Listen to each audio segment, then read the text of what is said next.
Hello, I am Zala. The audio that you're about to listen to was recorded at a live Center for Transformation event and is being made available as a tool for your spiritual journey. Please enjoy. What if I told you that we live in aqueous substance? We do. We just don't realize it. And so for me to tell you that, it's like asking a fish, how's the water in there? Fish would say, what water? And so aqueous substance is atmospheric. It's also the giver and the taker of all life, aqueous substance. Brain, aqueous substance. The baby bag, aqueous substance. The clue that we're in an atmosphere of aqueous substance is the Big Dipper. What are dippers used for? And so it's very interesting because aqueous substance is the giver and the taker of all life. You realize that if you study the plains of Serengeti at all, because it's just so essential. So we don't know. Life on this planet is greatly birthed through aqueous substance. How much water are you outside of your brain, your body? Mostly aqueous substance. Look at the planet. Look at how much aqueous substance we have on the planet. My God. As an aside, Canada has more freshwater lakes than the rest of the world combined. Most people do not know that. A lot of them are unpolluted because a lot of places in Canada haven't been stepped on by a human before because we're so vast. Now, why are we starting this off this way? Well, what if I told you that life was like a swimming pool? Life is like a swimming pool. It's about the choices that you make. Destiny is not a matter of chance. It's a matter of choices. Your life is continually being pulled apart and get put back together on a higher or a lower level depending on your choices. So what if I told you that life was like a swimming pool in a number of ways? First off, it's about aqueous substance. On that basis, most people are in the pool. Most people are flailing in panic in the pool and losing the battle. They're treading water, they're becoming exhausted, they're tiring. And some are outright drowning, and others are outright dying. Most are giving their life force away excessively. So uptight. It's exhausting. Most are starting to realize that they're hopeless and they don't know what to do except flailing around in the pool. You know, if you could see it from a certain perspective, it looks like a bunch of piranha in the water, just flailing around over on top of each other excessively. Occasionally someone will hop out of the pool either through enough contemplation or through a physical disaster. Right here, the help of a lifeguard greatly assists. A master, a lifeguard, a master, perhaps more than just a metaphor. When one sits on the side of the pool, calms down, meditates, one gets to realize that they were actually in over their head in the water. They're in over their head. It's exhausting. As one meditates, one realizes that by relaxing and becoming calm and getting out of the pool, that it was actually insane not to do it sooner with greater tranquility. As one sits outside the pool, not only is it refreshing, but it becomes obvious that maybe, perhaps, one could own the pool, the illusion, instead of the pool owning them. With the help of a lifeguard, they're reinforced with this. With the help of a lifeguard, they start to examine going within and staying on the side of the pool as an absolute necessity to cope in the pool.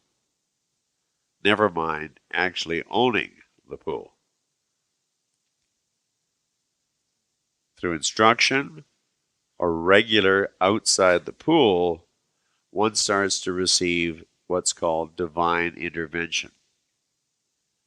From the lifeguard, from the self, as to the techniques, as to owning the pool.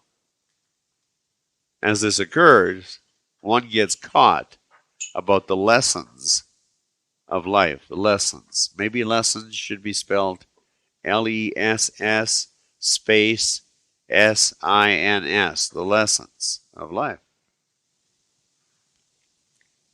As one sits in silence on the sidelines and spends more time going within versus flailing, one gets sacred, brackets, secret lessons. The instructions come by letting go, relaxing, calm, and trusting that everything was purposeful. The lifeguard can teach you that when you relax, you can actually float on life. The pool. Can't do it if you're frantic. Can't do it if you're in fear. You got to relax. You can enjoy the pool by floating, but you have to focus on trust and your ability to float, and best of all, that it comes naturally, but only when you relax. Confirmation that your divinity is in your tranquility. Now you can re-enter the pool, the illusion, and float with little effort and enjoy the life, because you realize that life happens for you, not to you. As soon as you realize that everything in life happens for you, not to you, and when you change the way you look at things, the things you look at change. Life occurs differently for you now. Life occurs differently for you once you learn this. Oh, you can go back to your old way of fearing and flailing. Everybody else is doing it. At this point, you can notice that the others who are flailing have not reached your point of understanding. They haven't. In fact, as one becomes advanced in floating, one can swim in the illusion of the pool and go wherever one wants to go as a master of the pool and have fun. One is then no longer owned by the pool, or for that matter, by any fears therefrom. One is now having fun, relaxing in the pool. There's lots of games to be played if you're mobile, can float and swim. In fact, everything is actually refreshing. A whole new perception on the pool. A new dynamic surfaces when this occurs. You realize you can accomplish anything with a light heart, have fun, in the midst of other people flailing in fear and panic. Life happens to you when you're busy flailing around in the pool. When you get into this new reality, it's obvious that the only thing that ever matters is God going within. You soon realize the only thing that will survive your death is yourself. In order to conquer the illusion, you must become immersed in it to develop compassion, then get back out of it in order not to be owned by it. In order to not let it own you, you must do something in realizing steadfastly that your divinity is in your tranquility. Surrender. Surrender to this new way, but don't give up. You can surrender without giving up. If you get a flat tire, you don't burn the car. You just pull it over, say, I got a flat tire. There's a difference between surrender and giving up. By surrendering, you soon realize what makes you present to your God and access your divine powers. The idea is to own the pool by getting into it, getting out of it, getting back into it, but not being owned by it this time. And last but not least, enjoying it.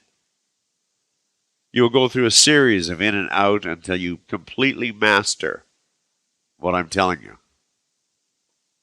You're ultimately extremely thankful for the experience of the pool in terms of being owned by it. And you eventually realize that there's a destiny that makes us brothers and sisters. No one goes this way alone. No one. All that we send into the hearts of others comes back into our own. That is the lesson of the pool. I trust that this audio has made an impression on your heart and soul. For more recordings like this one and information about the Center for Transformation, go to thecft.ca or call 403-278-8859. Blessings. I am Zela.